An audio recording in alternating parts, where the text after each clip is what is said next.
하나님의 말씀은 우리 마태복음 5장 38절부터 42절까지의 말씀입니다.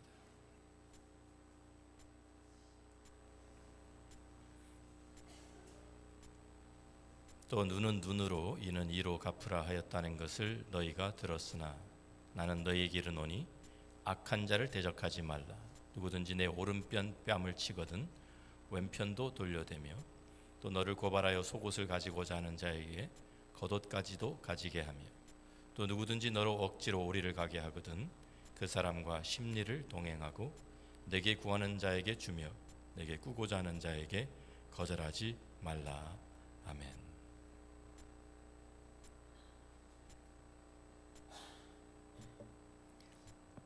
저희 가족들이 한 번씩 다 감기로 돌아갔는데 저는 안 걸리고 지나가는가 했더니 좀 감기 기운이 있어서 목소리가 잘 좋지가 않습니다. 한 여름밤에 트럭 드라이버가 하이웨이를 달리다가 큰 세마이 트럭들이 있죠.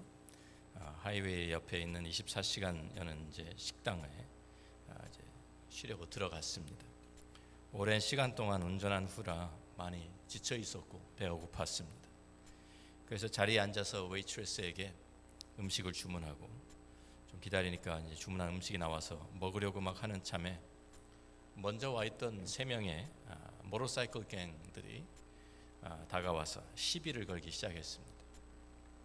처음에는 그냥 말로 이렇게 모욕을 주는데 아무런 대꾸도 하지 않으니까 한 명이 트럭 드라이버가 먹으려고 하는 그 햄버거를 빼앗아 먹고 또 다른 친구는 커피를 마셔버렸습니다. 그러니까 식당에 있던 다른 몇몇 사람들은 이제 큰 싸움이 한바탕 벌어지겠다 그래서 조마조마하게 보고 있었는데 이 트럭 드라이버는 아무 말도 하지 않고 그냥 자리에서 일어나서 카운터로 가서 자기가 주문한 음식값을 다 지불하고 그냥 걸어 나가 버렸습니다. 그러니까 뒤에서 시비를 걸던 사람들이 좀 이렇게 허탈해졌잖아요. 그러니까 이제 뒤에서 낄낄거리면서 그 뒤에다가 한마디를 했습니다. 이제 보니까 배짱도 없는 형편없는 놈이네. 그러고 있는데 밖을 계속 내다보고 있던 웨이트레스가 이렇게 대답을 합니다. 글쎄, 그건 잘 모르겠는데 운전 실력은 형편이 없는 게 맞네요. 지금 막 자기 트럭을 가지고 모터사이클 3대를 짓밟고 지나갔습니다. 자, 웃으신 분들은 그 마음에 통쾌한 마음이 들어서 웃었을 겁니다. 그렇죠? 어떤 마음이 드셨습니까? 통쾌한 마음이 들었습니까? 아니면 트럭 드라이버가 멋있다는 생각이 들었습니까? 우리가 다 보복 심리를 가지고 삽니다. 우리 안에는 보복 심리가 있습니다. 복수하고 싶은 마음, 또 소욕하고 싶은 마음이 있습니다. 그래서 항상 어디 두고 보자. 내가 좀 다른 사람들에게 좀 이렇게 무시를 당하고 그러면은요, 어디 두고 보자. 내가 당한 것 배로 갚아주고 말 거야. 속으로 그렇게 말을 하고 다 살죠. 여러분들은 안 그러십니까? 저는 어렸을 때 그런 말을 수없이 하면서 살았습니다. 특별히 우리 형님들한테 얻어 터질 때마다 내가 지금 조그만해서 그렇지. 내가 좀 조금만 더 커봐라. 두고 보자. 근데 오늘 마태복음 5장 38절의 말씀에 또 눈은 눈으로 이는 이로 갚으라 하였다는 것을 너희가 들었으나 라는 말씀이 나옵니다. 이 말씀은 구약 성경에서 여러 번 반복되는 말씀입니다. 출애굽기 21장 23절부터 25절에 있는 말씀을 보면 이렇게 기록되어 있습니다. 그러나 다른 해가 있으면 값되 생명은 생명으로 눈은 눈으로 이는 이로 손은 손으로 발은 발로 된 것은 된 것으로 상하게 한 것은 상함으로 때린 것은 때림으로 갚을지니라. 또 비슷한 말씀이 레위기 24장 17절부터 20절까지 또 이렇게 나옵니다. 사람을 쳐 죽인 자는 반드시 죽일 것이요 짐승을 쳐 죽인 자는 짐승으로 짐승을 갚을 것이며 사람이 만일 그의 이웃에게 상해를 입혔으면 그가 행한 대로 그에게 행할 것이니 상처에는 상처로 눈에는 눈으로 이에는 이로 갚을지라. 남에게 상해를 입힌 그대로 그에게 그렇게 할 것이며. 신명기 19장에서도 19절부터 21절에 비슷한 말씀이 또 나옵니다. 그가 그의 형제에게 행하려고 꾀한 그대로 그에게 행하여 너희 중에서 악을 제하라. 그리하면 그 남은 자들이 듣고 두려워하여 다시는 그런 악을 너희 중에서 행하지 아니하리라. 내 눈이 긍휼히 여기지 말라. 생명에는 생명으로, 눈에는 눈으로, 이에는 이로, 손에는 손으로, 발에는 발로이니라. 자, 이런 말씀들을 우리가 들어보면 언뜻 들으면 이 말씀들이 상당히 원시적으로 들리지 않습니까? 지금은 완전히 우리가 문화 시대에 사는 사람들인데, 이거는 옛날에 참 아프리카의 그 부족 전쟁들 할 때나 있었던 보복이 하는 그러한 시대지, 지금은 어떻게 이렇게 하느냐. 그런데 이 말씀을 들으면 상당히 참 원수 갚는 것을 허락하는 것처럼 우리가 들립니다. 그런데 사실은 하나님께서 이 법을 주셨을 때에는 사람들이 스스로 개인적으로 복수함으로 일어날 수 있는 비극을 막기 위해서 이런 법을 제정하시고 주신 것입니다. 다시 말하면 개인적으로 보복을 하지 말고 법정에서 시비를 가려서 사회의 공의와 질서를 세우라고 하신 것이고, 그래서 주신 법입니다. 우리가 출애굽기 21장 아까 처음 읽은 말씀을 한 절 더 전에 가보면 22절에 이런 말씀이 나와 있습니다.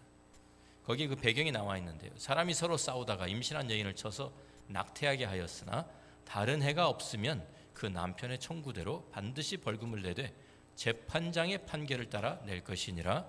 그러나 다른 해가 있으면 값되 생명은 생명으로. 이렇게 진행되는 말씀입니다. 다시 말해서 법정을 통해서 시비가 가려져야 되지, 또 공권력을 통해서 공의가 집행이 돼야 되지, 개인적으로 서로 원한을 가지고 보복하지 말라는 말입니다.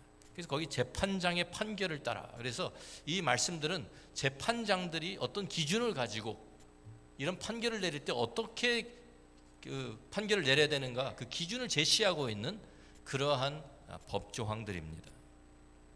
그런데 개인적인 원한에 그냥 남겨두면 이 사람들이 서로 좀 원수 갚는다고 하다가 사회는 엄청난 혼란 속에 빠지게 되고 무법천지가 되고 말 것입니다. 옛날에 서부시대같이 그냥 총 차고 다니면서 마음에 안 들면 아무나 막 서로 쏴 죽이고 이러면 안 되지 않습니까? 왜냐하면 좀 아까 우리가 처음에 말씀을 드린 것처럼 사람들의 보복 심리라는 것은요, 그냥 내가 받은 만큼만 돌려줄게 이런 것이 아닙니다. 어디 두고 보자, 내가 당한 것을 배로 갚아줄 거야. 항상 2배 그 이상으로 갚으려고 하는 것이, 그것이 보복 심리입니다. 내 눈에서 눈물이 났으니까 당신 눈에서는 피눈물 나게 해주겠다라는 것입니다. 그래서 사람들이 손가락을 다쳤는데 다른 사람의 손을 자르겠다고 나섭니다. 내 손이 잘렸는데 다른 사람 팔을 자르겠다고 나섭니다. 내 팔을 다쳤는데 다른 사람 목숨을 내놓으라고 요구를 합니다. 한 사람이 죽었는데 온 가족을 말살해 버리겠다고. 이것이 사람들의 복수하는 방법입니다. 우리가 잘 아는 셰익스피어의 로미오 앤 줄리엣 알고 있습니다.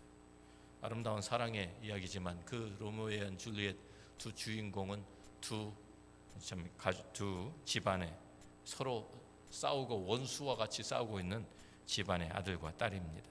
캐퓰렛과 몬타규라는 두 집안이 계속 대대로 원한을 가지고 계속 서로 복수하고 또 복수하고 서로 계속 주고받고 하면서 내려오는 그런 집안입니다. 결국 어떻게 됩니까? 사람들이 원한을 스스로 보복하게 놔두면 결국에는 로미오 앤 줄리엣이 둘 다 죽음으로 끝나는 이러한 비극이 일어나죠. 이런 비극이 벌어지고 마는 것입니다. 그래서 공권력이 필요한 것이고요. 그래서 시비를 공정하게 가리는 법정과 재판장이 필요한 것입니다. 그런데 예수님 당시에 유대인들과 바리새인들, 서기관들은 하나님께서 주신 이 법을 다른 법들과 마찬가지로 또 이 본로의 그 의도를 무시하고 거꾸로 자신들의 그 개인적인 미움과 앙심과 원한을 갚는 것을 정당화시키는데 사용하였습니다. 그러니까 이 말씀만 딱 떼어서 보면 이는 이로 눈은 눈으로 갚으라, 그러니까 복수할 수 있다는 것처럼 느껴지잖아요. 근데 그 원래 주신 목적은 법정에서 재판장에게 어떻게 판결을 하라는 그 기준을 제시해 준 것인데, 이것은 개인적으로 내가 보고 이에는 이로 눈은 눈으로 이것을 내가 할 수 있다라고 생각한 것입니다. 그렇게 또 적용하고 사는 것입니다. 하나님께 어느 정도까지는 개인적으로 복수하는 것을 허락하신 것처럼 그렇게 여겼어요. 그래서 주님께서는 이러한 그 당시의 상황을 지적을 하시면서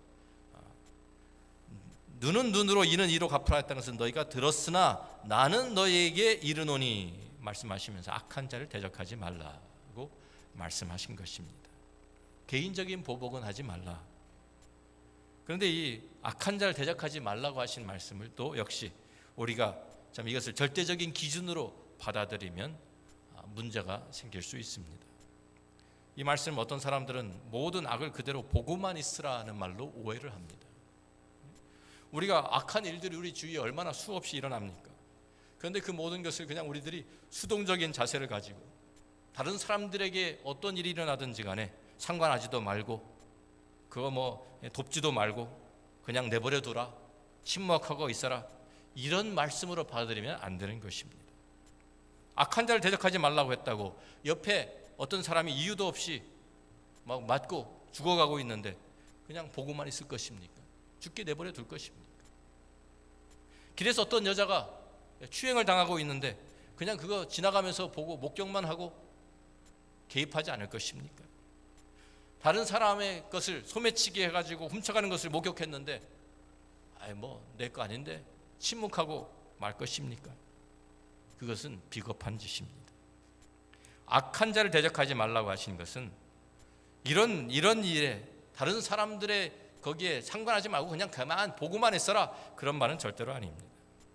또 아무런 정당방위도 하지 말라고 하시는 말씀도 아닙니다. 우리 아이들이 공격을 당하면 부모가 나서서 당연히 방어해 주는 것이 당연한 것입니다.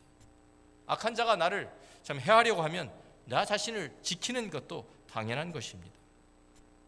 그런데 이것을 절대적인 그런 말씀으로 기준으로 받아들이면 참 엉뚱한 결론들이 나올 수 있습니다. 예를 들면 러시아의 유명한 평화주의자였던 톨스토이 작가죠. 유명한 작가입니다. 이 사람은 뭐라고까지 이야기를 했냐면요, 평화주의를 주장하면서 군인, 경찰, 법을 집행하는 집행부도 없어야 한다고 주장을 했어요. 그러니까 다른 사람이 악행을 해도 그것을 징벌하는 것도 또한 악이기 때문에 그것까지 없애버려야 된다는 거예요. 그래서 이것을 가만히 그냥 그러면 그렇게 해서 이 악도 징벌하지 않고 있으면 사람들이 저절로 착한 사람 되고 좋은 세상, 평화로운 세상이 될 것이다.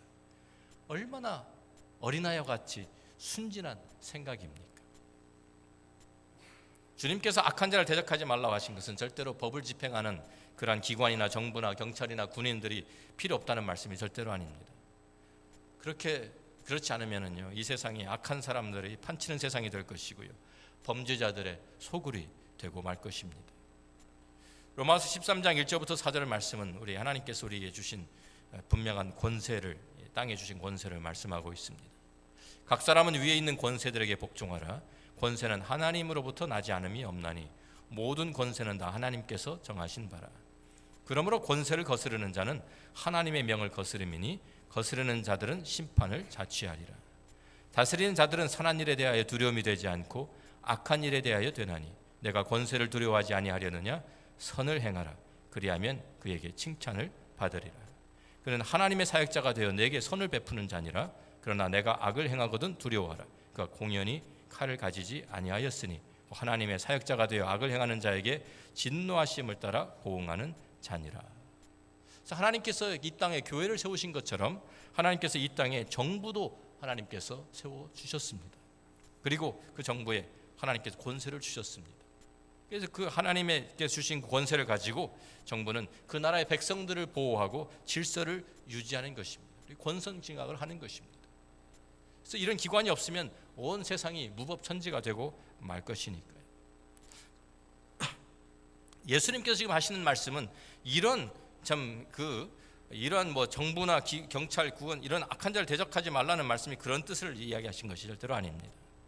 아까 이미 말씀드린 대로 개인적인 원한이 있을 때 그것을 스스로 복수하지 말라.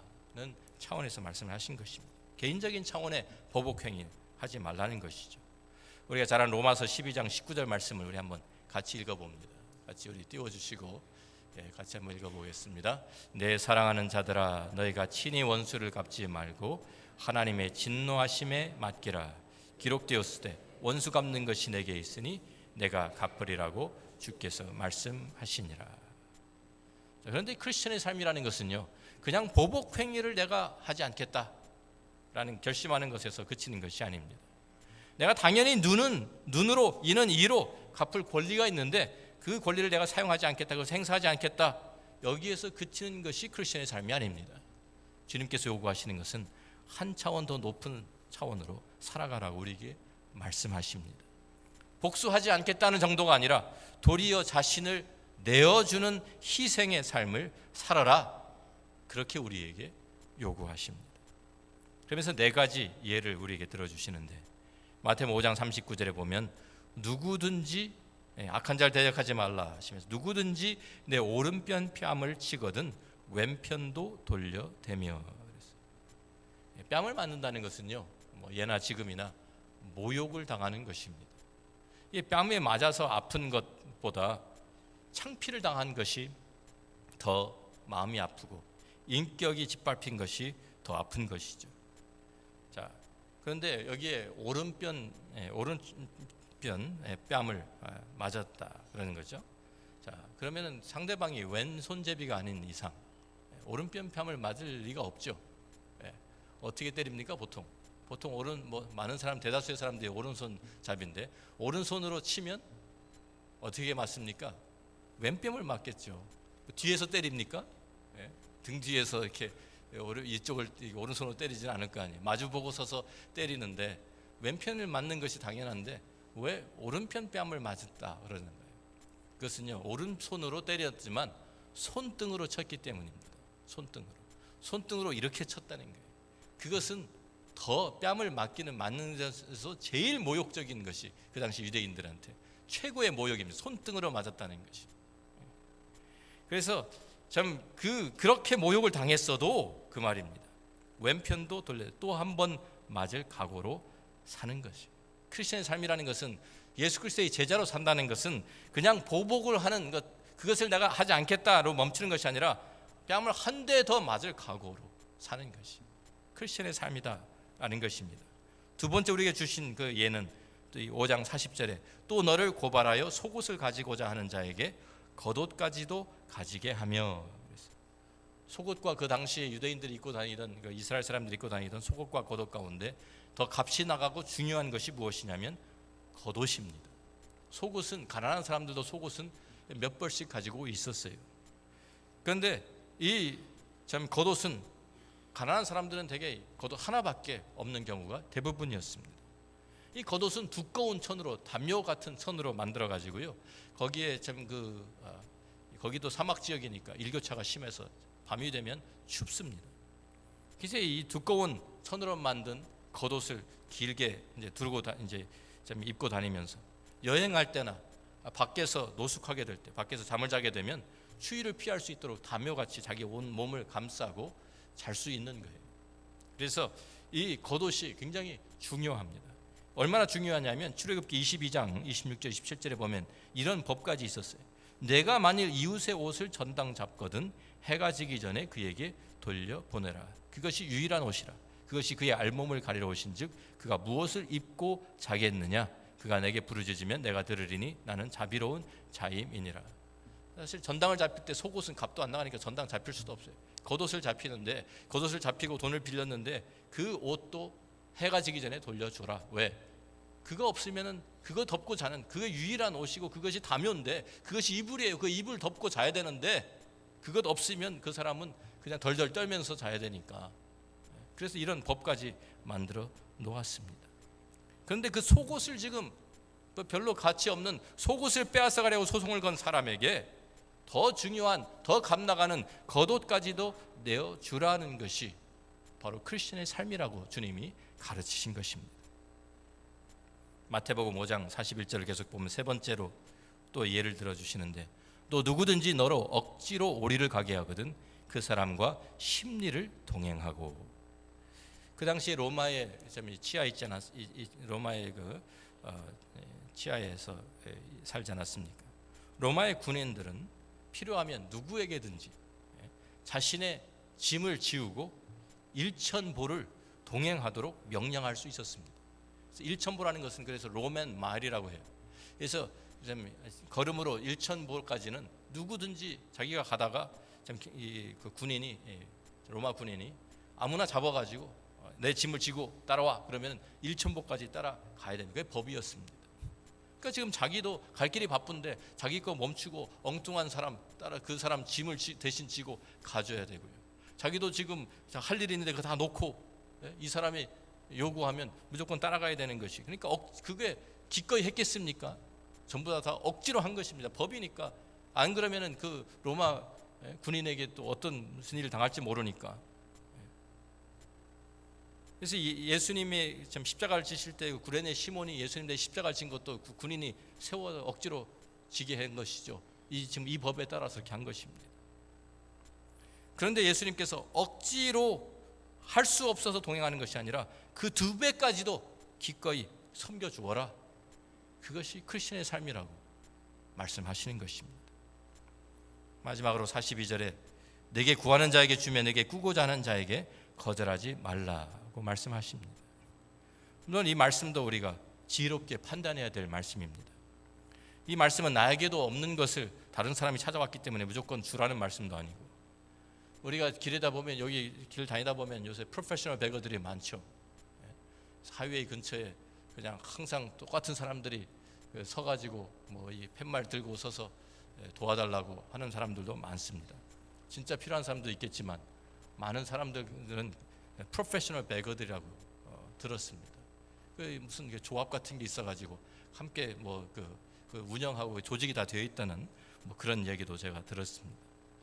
그런 사람들에게 우리가 좀 마주칠 때마다 구하는 사람에게 줘야 되는 것입니까? 무엇이든지 달라고 하는 거 다 줘야 되는 것입니까? 예를 들면 알코올 중독이 된 사람이 나 술 달라고 그러면 줘야 되는 것입니까? 아니지 않습니까? 마약 중독된 사람이 나 마약 구해달라고 하면 그것도 구해줘야 되는 것입니까? 아니지 않습니까? 그 사람에게 도움이 되는지 아닌지 판단하지도 않고 무조건 주는 것은 크리스천의 사랑은 아닙니다. 이 말씀은 어떤 뜻이냐면, 다른 사람에게 베풀 때에도 내 이익만을 생각하고 내 이익만을 추구하지 말라는 그런 말씀입니다.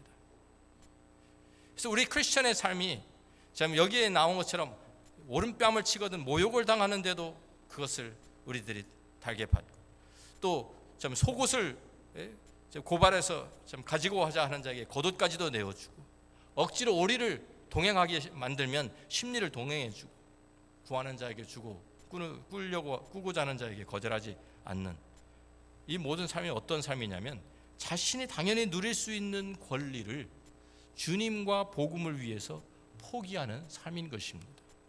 다시 말하면 십자가의 삶입니다.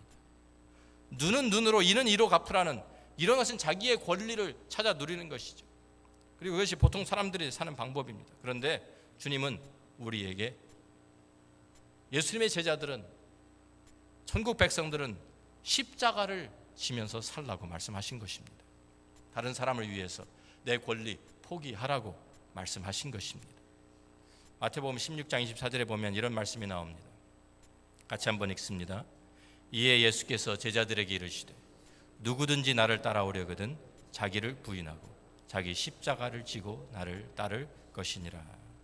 이 말씀의 배경은요, 마태복음 16장에 나오는 이 말씀의 배경은 예수님께 제자들과 빌립보 가이사랴 지방에 가셨습니다. 가셔가지고 물어보죠. 예수님께서 제자들에게 사람들이 인자를 누구로 하느냐 하니까 자기 들은 말들 다 얘기를 합니다. 더러는 세례 요한, 더러는 엘리야, 더러는 예레미야나 선지자 중에 하나라고 합니다. 그러니까 예수님께서 다시 물어보십니다. 너희는 나를 누구라고 하느냐? 그랬을 때 베드로가 대답을 합니다. 주는 그리스도시요 살아계신 하나님의 아들이십니다. 예수님께 칭찬해 주셨어요. 내가 복이 있도다. 이것을 알게 하는 내 자신, 네가 스스로 깨달은 것이 아니라 하늘에 계신 내 아버지시니라. 그러면서 참 칭찬해 주셨는데, 그리고 나서 제자들이 예수님이 바로 그리스도시다, 정말 하나님의 아들이시다라고 고백을 하니까, 그래 내가 메시아로서 이제 내가 해야 될 일을 너에게 알려줄게 하고 알려주시는 게 그 무엇이었냐면요, 예수님께서 이제 내가 예루살렘에 가야 되는데 거기 가면 거기가 대제사장들과 서기관들 장로들에게 고난을 받고 내가 잡히고 죽임을 당하고 3일 만에 다시 살아날 것이다. 이걸 그때서야 가르치신 거예요. 제자들이 베드로가 주는 그리스도다, 메시아다라고 고백하니까, 그래 이제 내가 메시아인데 메시아로서 내가 해야 될 일이 무엇인지 알려준 거예요. 그러니까 베드로가 그 말을 듣고 당장 주님께 대듭니다. 주여 그리 마옵소서, 이래 결코 죽게 미치지 아니하리이다. 결코 이런 일이 일어나서는 안 됩니다. 그러니까 주님께서 뭐라고 말씀하십니까? 조금 전에 베드로에게 칭찬을 하셨던 그 주님께서 베드로를 향해서 뭐라고 말씀하시냐면, 사탄아 내 뒤로 물러가라, 너는 나를 넘어지게 하는 자로다. 내가 하나님의 일을 생각하지 아니하고 도리어 사람의 일을 생각하는도다.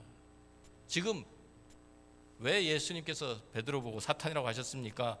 지금 예수님이 져야 되는 십자가의 길을 가로막았기 때문입니다. 만약에 예수님께서 십자가를 거부하셨다면 어떻게 되었을까요? 성자 예수님께서 성부 하나님께 반항을 했다고 하면 어떻게 되었을까요? 만약에 예수님께서 이 땅에 오시는 것을 거부하셨다면 어떻게 되었을까요? 한번 상상해 보십시오. 성부, 성자, 성령 삼위일체 하나님께서 함께 모든 인류의 구원을 위해서 논의를 하시는데, 아버지 하나님이 말씀하십니다. 아무리 해도 이 인류를 죄에서 구원할 수 있는 방법은 하나밖에 없다. 누군가 내려가서 사람이 되어서 대신 저들을 위해서 죽어주는 방법밖에 없다. 예수님, 성자 예수님이 그 일을 감당해야 되는데, 예수님께서 만약에 반항하고 왜 내가 가야 돼요? 나 안 가. 당신이 가려면 당신이 가. 그랬으면 어떻게 되냐고요. 인류의 구원도 없고 생명도 없고 아무 하나님의 나라도 이루어지지 않습니다. 예수님이 십자가를 지셨기 때문에 이 땅의 생명이, 이 땅의 구원이, 하나님의 용서와 사랑이 임하게 된 것입니다. 빌립보서 2장 5절부터 11절은 그래서 사도 바울이 우리에게 이 예수 그리스도의 마음을 우리도 품고 살아야 된다고 말씀하시는 것입니다. 빌립보서 2장 5절부터 11절 말씀입니다. 너희 안에 이 마음을 품으라. 곧 그리스도 예수의 마음이니 그는 근본 하나님의 본체신 하나님과 동등됨을 취할 것을 여기지 아니하시고 오히려 자기를 비워 종의 형체를 가지사 사람들과 같이 되셨고 사람의 모양으로 나타나사 자기를 낮추시고 죽기까지 복종하셨으니 곧 십자가에 죽으심이라. 이러므로 하나님이 그를 지극히 높여 모든 이름 위에 뛰어난 이름을 주사 하늘에 있는 자들과 땅에 있는 자들과 땅 아래에 있는 자들로 모든 무릎을 예수의 이름에 꿇게 하시고 모든 입으로 예수 그리스도를 주라 시인하여 하나님 아버지께 영광을 돌리게 하셨느니라. 우리가 예수 그리스도의 제자라고 하면 우리가 이 예수 그리스도의 마음을 품고 살고 있습니까? 아니면 내 권리를 주장하는 데 급급해서 내 이익을 챙기는 데 급급해서 살아가고 있습니까? 내가 내 권리 주장함으로 하나님의 나라가 세워집니까? 아니면 내가 내 권리를 포기하고 십자가를 져야 하나님의 나라가 세워집니까? 생각해 보십시오. 우리의 가정에서도 남편과 아내 사이에서도 우리가 가지고 있는 이 보복 심리가 작용하고 있습니다. 작용할 때가 많습니다. 그렇지 않습니까? 아내가 뭐 좀 잘못했을 때 속으로 그러죠. 어디 두고 봐라. 나한테 한번 걸리기만 해봐. 아내도 남편도 서로 그런 마음 가끔 품지 않습니까? 교회에서도 그러지 않습니까? 서로 보복 심리 가지고 있지 않습니까? 내가 이번엔 당했는데 다음번에 내가 나한테 한번 걸리기만 해봐. 내가 배로 갚아줄 거야. 말로는 하지 않아도 그런 마음 가지고 있지 않습니까? 그런 마음 가지고서 우리가 하나님 나라 세워갈 수 있겠습니까? 우리 가정에서, 우리 교회에서 우리가 다른 사람에게 참 보복하는 그러한 마음 가지고 하나님의 뜻은 절대로 이루어지지 않습니다. 우리가 십자가를 질 때에만, 내가 내 권리를 내려놓고 포기할 때에만 하나님의 뜻이 이루어지고 하나님의 나라가 이 땅에 세워지는 줄로 믿습니다. 그래서 우리는 십자가를 져야 합니다. 예수 그리스도를 따라가는 사람들은 십자가를 져야 하는 것입니다. 십자가를 지는 것이 무엇입니까? 내 권리 내려놓는 것입니다. 누구든지 나를 따라오려거든 자기를 부인하고 나 자신을 부인하는 것입니다. 그 십자가를 지는 거예요. 내 자신을 처형시키는 거잖아요. 우리가 내 자신을 가정에서도 내가 십자가를 지고 내가 져야 될 그 십자가를 내가 지고 교회에서도 내가 져야 할 십자가를 지고 세상에 나가서도 내가 져야 될 그 십자가를 져야 그것이 선교 아니겠습니까? 그래야 주님의 사랑이 주님의 그 복음이 주님의 그 용서가 하나님의 그 참 이 생명이 그들에게 전달되지 않겠습니까? 내 권리만 주장하고 내 것을 내 자신을 죽이지 않으면 하나님의 나라 절대 이 땅에 오지 못합니다. 우리가 하나님의 축복의 통로, 은혜의 통로, 생명의 통로, 사랑의 통로가 되려면 내 자신 십자가의 못을 받고 내가 십자가를 지고 주님을 따라가야 합니다. 그리스도 예수의 마음을 품고 살아가는 것이 바로 우리 크리스천의 삶인 것입니다.